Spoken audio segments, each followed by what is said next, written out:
Aqua 1964 here. I'll quickly go through the 8 games for me yesterday. I didn't have a chance to watch any of them. I'd like to see Gary and Bogreaves game, but had other plans in the evening, so couldn't make that. But I'll just actually go through each of the 31 second round games coming up, but I'll do it quickly. If the one day wants 31, we'll come to Johnny Clayton's match at some point, which was taking place today, now isn't. So just to go over the 8 matches today, I've got 7 of them right. You only want to go, well, the last one, I'm just going to start that one then. Keenbari, Chimpuzi. Puzi played well enough. Keenbari played a little better than the averages here. A bit better than I thought he might have done, so so it's a comfort win for him. The other games, Kevin Dutz, Matthew Dennant, I said him a greatest view, but Dutz had beaten Michael Smith last year, so I thought he'd edge it. Slightly large gap in averages there might have been, and Dutz winning it. While Michael goes to Jesus Slate, I wasn't sure how good Michael would be, had apparently a very good opening set. And Slate didn't really, I think he made a little disappointed when he got an 80 average. I think he may want to do a little bit on that. It's easier for one. Michael correctly called Gates to beat Mickey Mansell. Gates was the outsider, but I felt on his A game, which was he maybe is better than Mansell's. That sort of best performance of Mansell's average of 83 he's not a good average, and Gates winning at 3-2.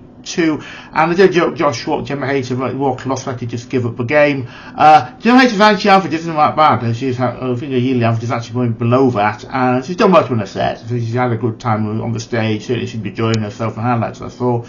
And Josh Schwartz is good enough. I think he'll have to improve when he gets much further. I say don't think he performs as well on the TV as he does on the floor, so he'll have to buck his ideas up, so we say. I think he'll end up playing Dal Gurney if the seedings work out, and then after that I felt he would lose. I think it's Danny Noppet on that one. William Connor, who would have thought that William Connor would have the best average after the first one game, so he delved into our tournament. He has.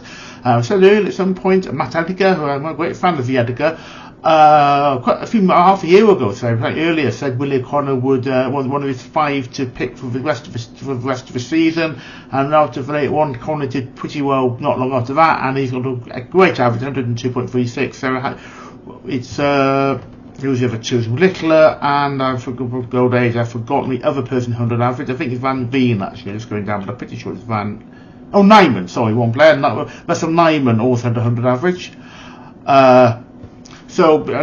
Christian Chuck is a massive gift for the averages, and you won that. Darryl Gurney-Bogreaves, I said I thought it was one of the hardest one of the top 64 I felt to call.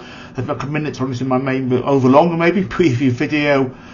And Bogreaves had a slightly better average overall, but Darryl Gurney just edging it through. I felt Gurney wouldn't quite be put off by the crowd, and the highlights I saw not that long ago, that's exactly what happened.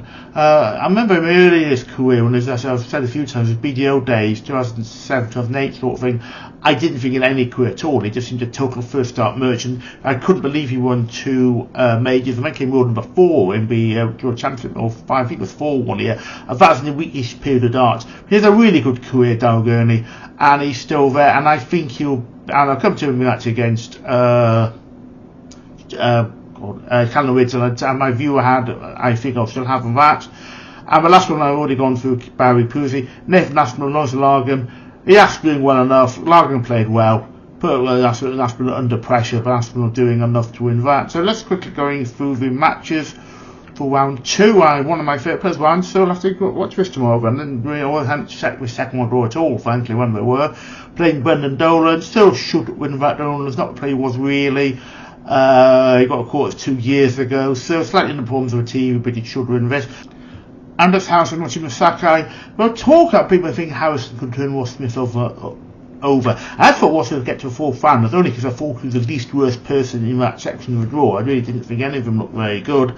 They come into a tournament. Harrison played against Mochima Sakai, who turned over Timothy Cole. Really didn't play very well in that game. I think the Swede will win that one. He had better averages in that. Swede has a better yearly average and a better average in the first round as well, so I think Andreas House wins that one. Dirk Van Duvenbode, James Hole, I can't really see Dirk not winning. He battled well more than I thought he might do in his game. Chisner Petrescu, 40,000 might head Petrescu. That's a hard one for me to call, I think. As Chisner has lost his way a bit, certainly. He has the answers of the averages. It's a tough one. Petevsky did well last year. I'm telling this tough to call, actually. I really don't know. I'm not looking honest before doing any of these, so I actually don't know which way around it would be. Chizna has a slightly better record than Petevsky in this country, despite Petevsky getting to the fourth round last year. I fractionally give it to Chizna, but really that is going to go either way, potentially. Michael Smith-Neal Zonneveld. First did alright against Lisa Ashton. I think he'll do enough there. Christopher Gilding.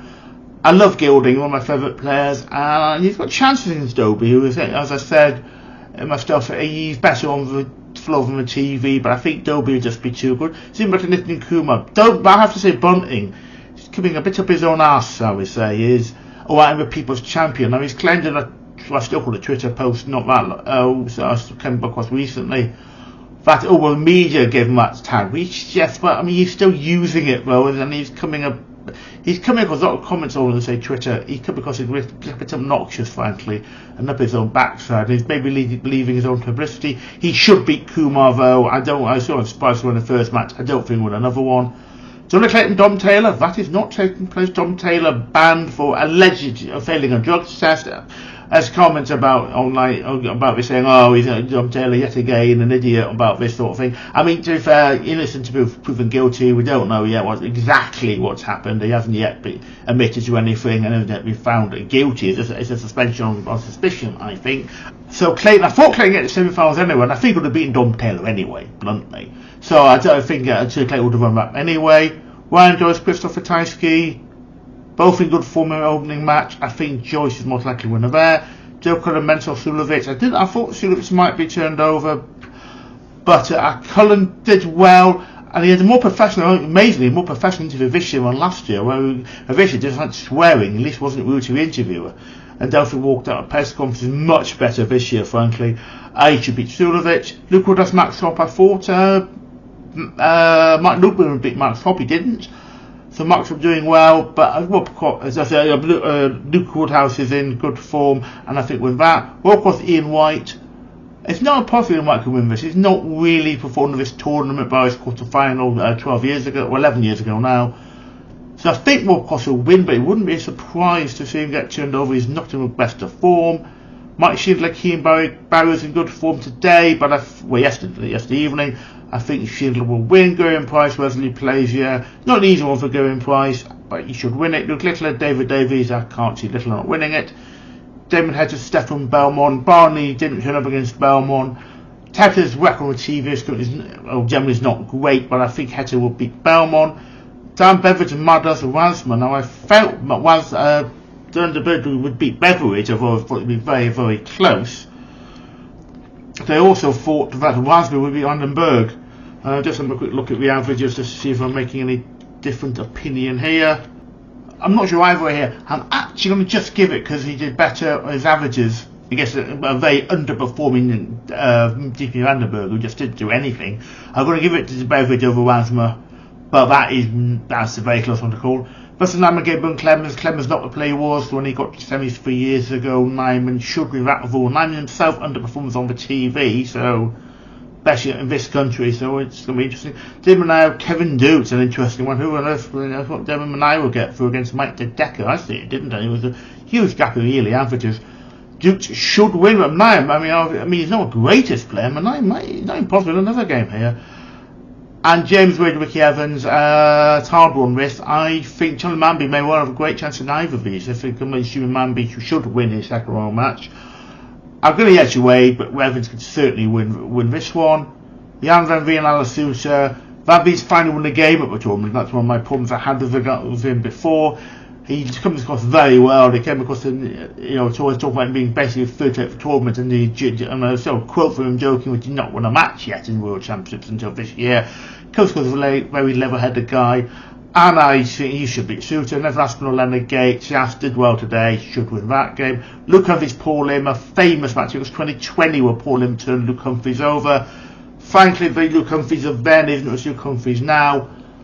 And I can't see Humphries not winning, but it'll be a magnificent game. I think expect a great 71-year-old Paul Limvera game. Charlie Manby, Adam Cerveda. I've always felt that either coming members of Charlie Manby, whoever won that game, would beat Adam Cerveda or Matt Campbell, who won their game in round 2. So Manby, I think, will be very disappointed if he doesn't beat Cerveda, having beaten Cameron Menzies. Johnny Tartar, Ryan Meikle.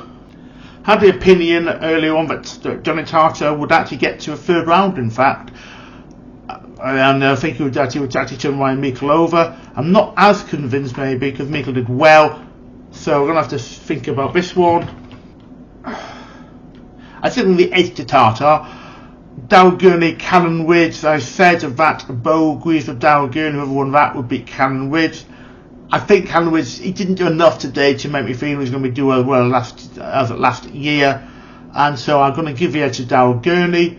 Jeremy Watson-Mina, Scott Williams, mainly Watson-Mina, so battling quarters. I didn't think he had like Dirk Van Dijvenbode. There really wasn't a pressure in the opening round match. Got it together. Scott Williams did brilliantly 2 years ago to the semi-finals. He's not been the same player since. And I'm going to give it to Watson-Mina. Peter White, Arno Merck. I felt I won't get to the third round because he wasn't playing very good players now Van moving round one. I thought Heibrix would beat Arno Merck, as I said, unless Heibrix mentally fell apart, which is exactly what happened to him. And Arno Merck had a good average in round one, and Peter White didn't.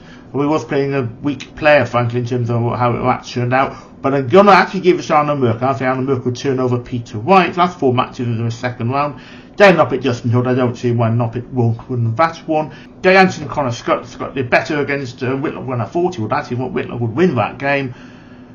Gay Anderson, on his day, though, if he gets it together, he should win. Oh, Van Gogh, William O'Connor, that's I actually hadn't realised, I'm just looking at it now, those are playing each other.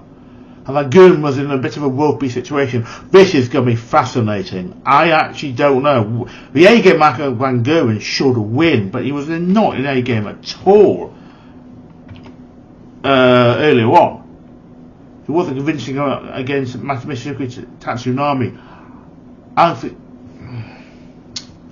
you look at unit averages, because this is going to be a shock here. Wouldn't be a total surprise for us. I mean, Gouin has an excellent average, of course, for a year. It's a tough one. I'm going to give Van Gogh. His TV form hasn't been great this year, but he's a little bit better than William O'Connor. I would not be surprised if O'Connor win that. Very great game to watch, I think. So I'll just give the edge there. And Josh Watt, Joe Comito. I thought Comito could win his opening round game. Josh Watt, well, I think he'd do enough. He still doesn't have the TV. He's trying to World Cup winner darts with Darryl Gurney. I don't think he quite has TV form, but he should win that game.